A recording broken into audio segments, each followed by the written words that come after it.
Ժորժ Կարս, Պաբլո Պիկասո, Հենրի Մատիս, Երվանդ Քոչար և շատ այլ հայտնի անուններ։ Բարև թանգարանում շարքը այսօր գեղանկարիչ արձանագործ Երվանդ Քոչարի թանգարանում է, պատմելու մաեստրոյի ստեղծած արվեստի մասին, որը հիմնովին փոխեց եվրոպական ավանգարդն ու համաշխարհային գեղանկարչության ու կերպարվեստի ընթացքը։ Երբ ես գտնվում էի Իտալիայում եւ համարձակություն ունեցա մի քանի գործ ստեղծել Միքելանջելոյի հայրենիքում, փողոցով անցնելիս իմ հետևից լսում էի շշուկներ. «Արտիստ է, արտիստ»։ Նրանք գիտեին, որ մի օտարերկրացի, որ դեռ նոր է արվեստում ոտք ձգում, չի կարող զարմացնել իրենց։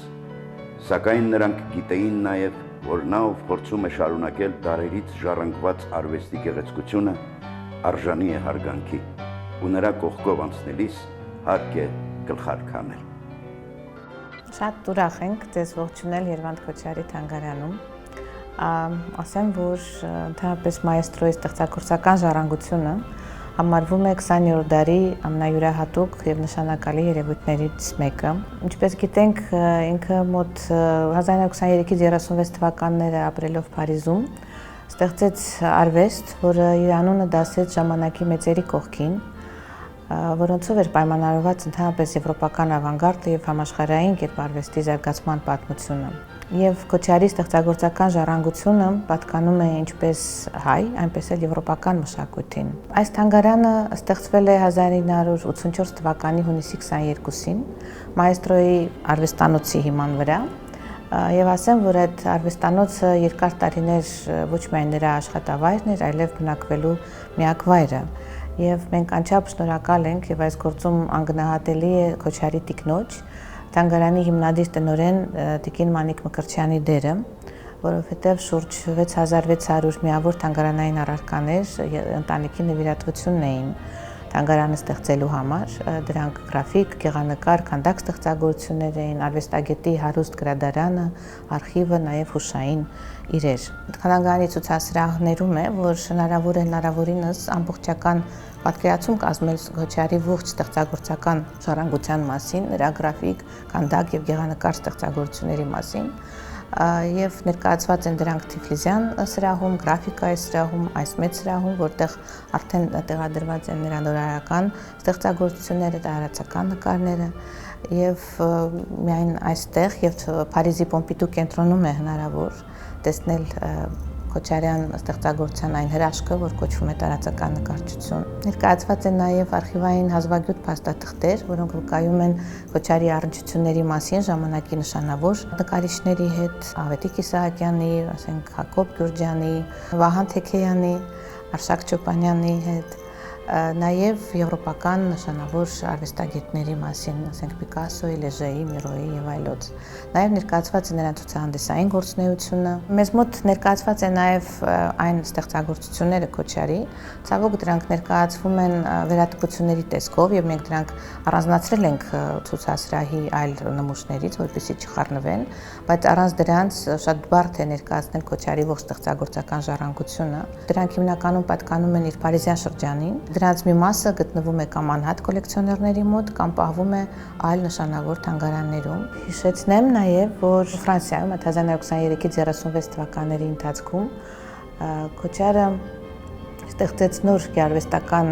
արտահայտչաձև, տարածական նկարչությունը, որը ներառում էր ժամանակ որպես չորրորդ եւ եվրոպական արվեստաբանական միտքը Քոչարին համարեց այն ռավիրաներից մեկը, որոնք մի քանի տարում վերափոխեցին արդի նկարչության մասին մեր պատկերացումները, ընդհանրապես ձևափոխեցին աշխարհը։ Եվ Քոչարը ներկայացել է ժամանակի մեծագույն նկարիչների կողքին, ինչպիսիք են Բերոն, Բրանկուզին, Պիկասոն, Բրակը, Կիրիկոն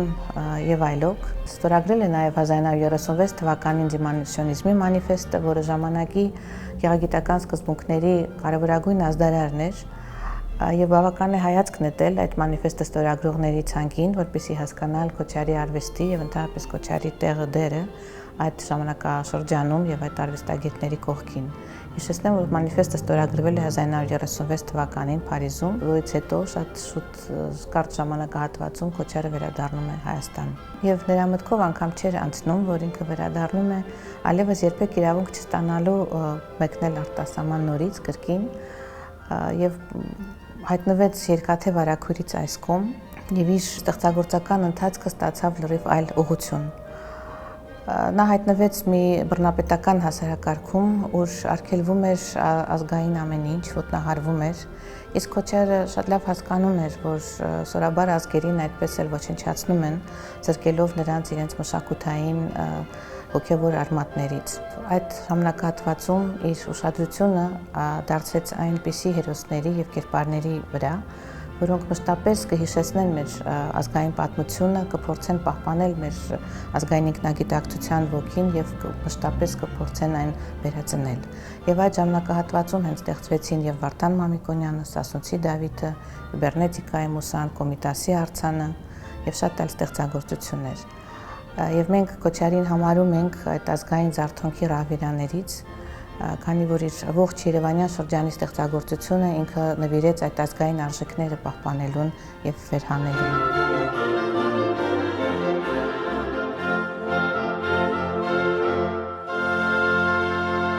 Ցավոք մեր այցելուներից շատերը Քոչարին ճանաչում են միայն որպես Սասունցի Դավթի արձանի հեղինակ, բայց մենք նկատում ենք, թե ինչպես հանկարծակի են գալիս եւ հպարտանում եւ հիանում, երբ թանգարանում բացահայտում են նաեւ նրան որպես գրաֆիկայի վարպետ, գեղանկարիչ եւ նորարար։ Եվ թանգարանի կողմից ստեղծվել են բազմաթիվ կրթական ծրագրեր, որոնցով մենք փորձում ենք մեր երիտասարդների մեջ սերմանել այդ հայրենասիրական ոգին եւ նաեւ հպարտության զգացում հանդեպ իրենց մշակույթը եւ նաեւ հարգանք ընդհանրապես մշակութային ժառանգության հանդեպ։ Թանգարանի կողմից իրականացվում են եւ մշակվել են մոտ 11 կրթական ծրագիր տարբեր տարիքային խմբերի այցելուների համար, եւ մենք հնարավորինս փորձում ենք թանգարանում ապահովել նրանց կրթամշակութային եւ հոգեվոր ժամանցը։ Նաեւ իրականացնել ենք մի շարք նորարարական ծրագրեր։ Անցյալ տարի հենց այդ թագավարակի օրերին մենք դիմեցինք մշակույթի նախարարություն եւ ստացանք դրամաշնորհային ծրագիր, շահեցինք այդ ծրագիրը, որը այսպես մի շատ յուրահատուկ սինթեզ է արվեստի եւ նորարարական տեխնոլոգիաների, որոնցով մենք ներկայացնում ենք Քոչարի Հայաստանում տեղադրված մոնումենտալ քանդակները, այդպես ավելացված իրականության AR տեխնոլոգիայի հիման վրա եւ աշխարհի ցանկացած կետում գտնվող այցելուն հնարավորություն ունի հայտնվել Քոչարյան քանդակների մոտ, որոնք ներկայացվում են 360 աստիճան տեսանկարահանումների եւ լուսանկարների շնորհիվ եւ այնտեղ լսել դրանց ստեղծման պատմությունը հայերեն եւ անգլերեն լեզուներով երաշտական ուղեկցությամբ, հնարավոր է լսել նաեւ Քոչարի ձայնը, կենթանի ձայնը եւ սա այդպիսի մի փորձ է ներազդելու այցելուի զգայական համակարգի վրա նրա լսողության, տեսողության, անգամ տարածությունում կողմնորոշվելու ունակությունների վրա։ Թանգարանում գործում է նաեւ, ասեմ, Քոչարը վիրտուալ իրականությունում ծրագիրը, որը հատուկ այդ VR-ակնոցների միջոցով է հնարավոր ծանոթանալ Քոչարի արվեստին եւ ներկայացված են այն ստեղծագործությունները, որոնք թանգարանում ցուցադրված չեն, հնարավոր է ծանոթանալ նրա ողջ ցուցահանդեսային գործունեությանը, նաեւ ավելի փոքր տարիքի երեխաների համար նույն այդ վիրտուալ իրականությունում կան հատուկ խաղեր, այսինքն շատ մեծ դիապազոնի ծրագիր է հենց միայն այդ վիրտուալ իրականության ինտերակտիվ ծրագիրը։ Նաև դասական, այսինքն կլասիկ կրթական ծրագրեր, այդպես մոտավորապես 5-ից մինչև 14 տարեկան երեխաների համար։ Սերտ համագործակցում ենք տարբեր դպրոցների հետ, երբեմն դասերն են իրականացնում մեր թանգարանում։ Երբեմն հարցեր են լինում, որոնք վերաբերում են թե ինչպիսին էր Քոչար, ինչպիսի նախասիրություններ ուներ, ինչպիսի երաժշտություն էր սիրում լսել, ընդհանրապես ինչպիսի կերպար էր։ Դե հնարավորինս իհարկե ներկայացնում ենք մայստրո Քոչարին, բայց դա հիմա դժվար է 1-2 խոսքով շատ սեղմ նկարագրել, բայց ուրախ ենք, որ արդեն լույս է տեսել մայստրո Քոչարը հուշերի անդրադարձում գիրքը,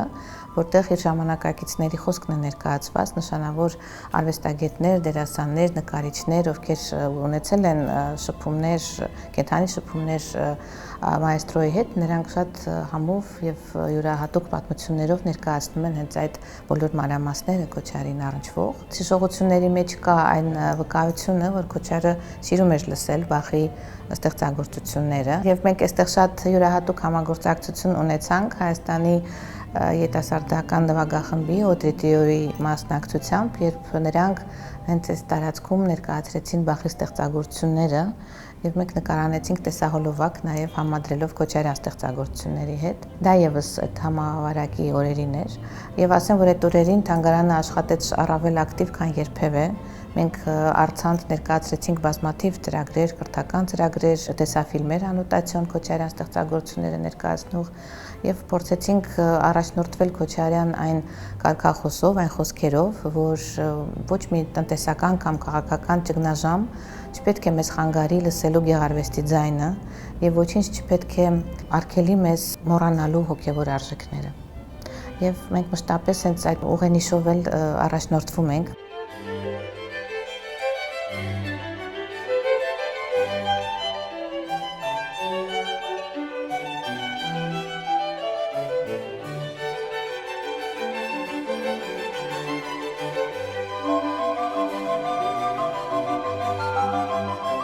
Շատ կխուսափեմ անդրադառնալ այդ պատերազմական օրերին, որտեղ մեզանից յուրաքանչյուր ունեցել է իր անձնական հոգեկան ողբերգությունը։ Համենայն դեպս թանգարանում փորձեցինք առաջի օրերին դնում էինք հայրենասիրական երգեր, որոնք ուղղվում էին դեպի փողոց եւ այդպես քիչ թե շատ ոգևորում էին մեր քաղաքացիներին։ Դա մի քանի օր տևեց, հետո համացանցից գտել էի որոշ լուսանկարներ մեր զինվորների եւ քանի որ թանգարանը փակ էր, երեկոյան մեր արտաքին ցուցափեղկում տեղադրված էկրանին այդ լուսանկարներն էին զինվորների, որոնք էլի բավական ոգեշնչող տրամադրություն էին հաղորդում։ Նաեւ փորձեցինք իրականացնել կրթական ծրագրեր արտահայտցի փոքրիկների համար, իրականացվեցին մի շարք տենց էլի տարիքային խումբը շատ տարբեր էր, մոտ 5-ից 12 տարեկան երեխաներ էին գալիս, նույնիսկ համերգ իրականացվեց, Արցախ բենդ էր կոչվում, մոտ 50 երեխա մասնակցեց այդ կրթական ծրագրին։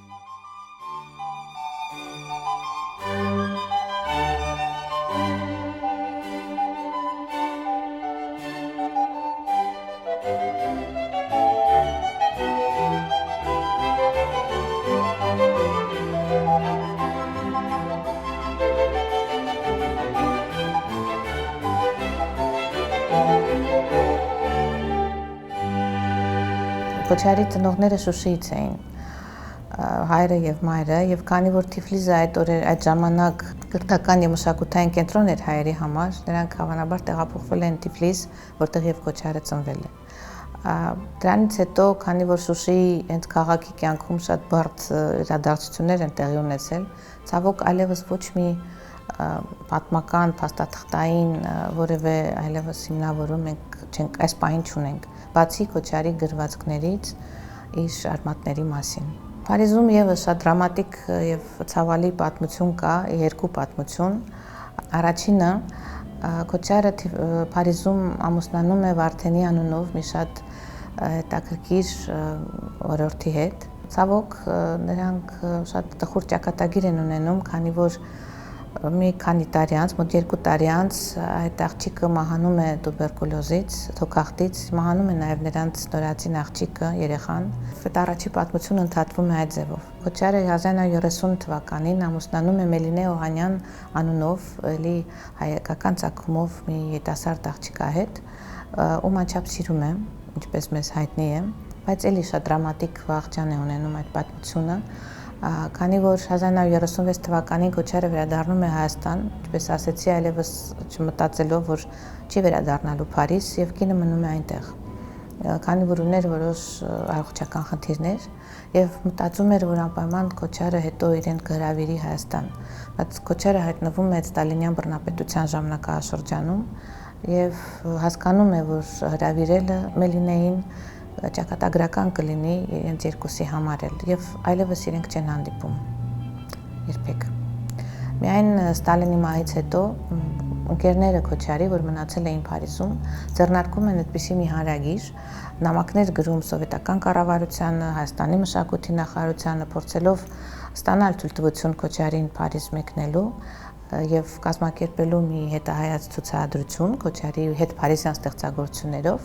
եւ մոտ 11 տարի գրում են այդ նամակները, բայց ելի առանց որևէ արդյունքի։ Եվ վերջի հասկանում են, որ այս խորհուրդների երկիրը այդպես էլ է թույլտվությունը չի տալու եւ կազմակերպում են այդ ցուցահանդեսը 1966 թվականին Պերսիե ցուցասրահում եւ այդ ցուցահանդեսի կատալոգի առաջաբանն էլ գրում է ժամանակի առաջադեմ եւ շատ նշանավոր ֆրանսիացի քննադատներից Վալդեմար Ժորժը։ Եվ էլի ականատեսները պատմում են, որ Մելինեի հայացքը դրանն էր, իրեն թվում էր, որ մի հրաշք պիտի հիմա տեղի ունենա եւ Քոչարը կմտնի։ Բայց ճակատագիրը անակնկալներ էլի չէր պատրաստել եւ որոշ ժամանակ անց Մելինեն ինքնասպան է լինում, հասկանալով, որ այլևս ոչ մի հույս չկա հանդիպելու։ Հայաստանում ամուսնանում է իմ տատիկի հետ, Մանիկ Մկրտչյանի,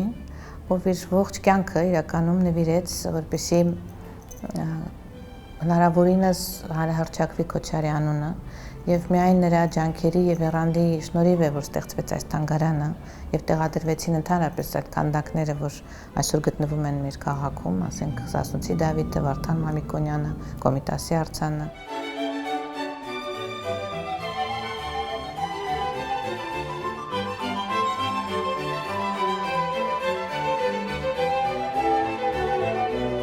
Քոչարը ուներ այդ ֆրազը, որ իմ հույսը ժամանակի վրա է։ Իրականում մենք զգում ենք, որ այդ ժամանակը շատ քիչ մոտենում է, բայց շատ վախենում ենք, որ մեր կյանքն էլ չբավականացնի այդ օրերը տեսնելու համար, բայց կարծում ենք նաև, որ պետության,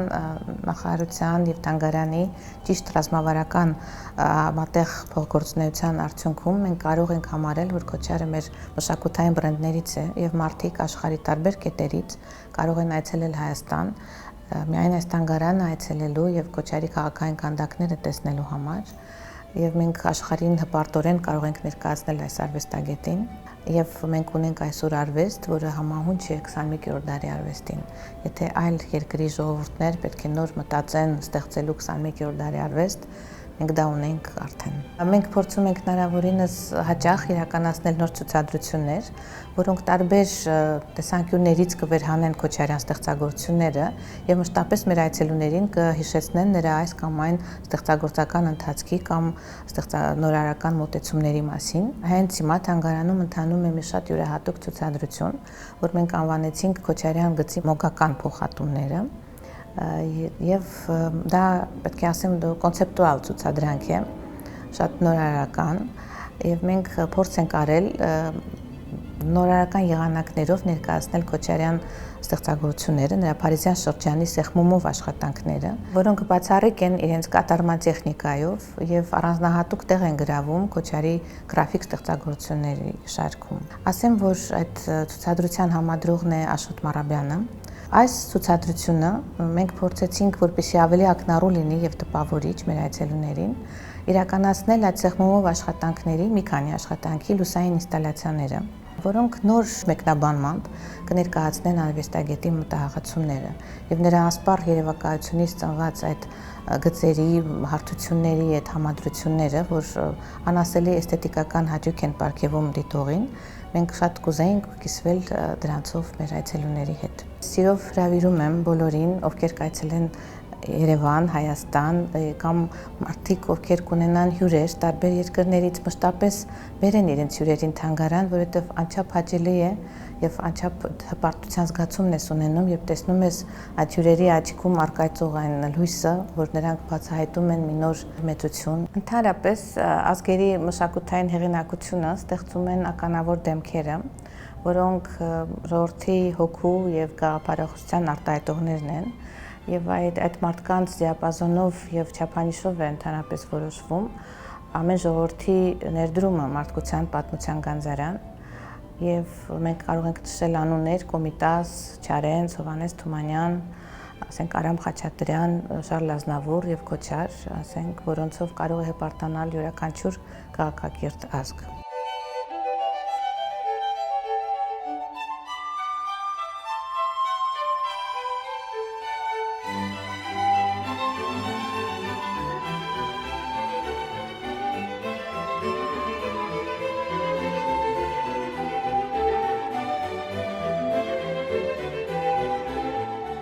Քոչարը վերափոխեց արդի գեղանկարչության մասին բոլոր պատկերացումները, չափանիշներն ու կանոնները, մաեստրոյի շունչ, մտածողությունը թանգարանի պատերից ներս է եւ աշխարհի բոլոր անկյուններում։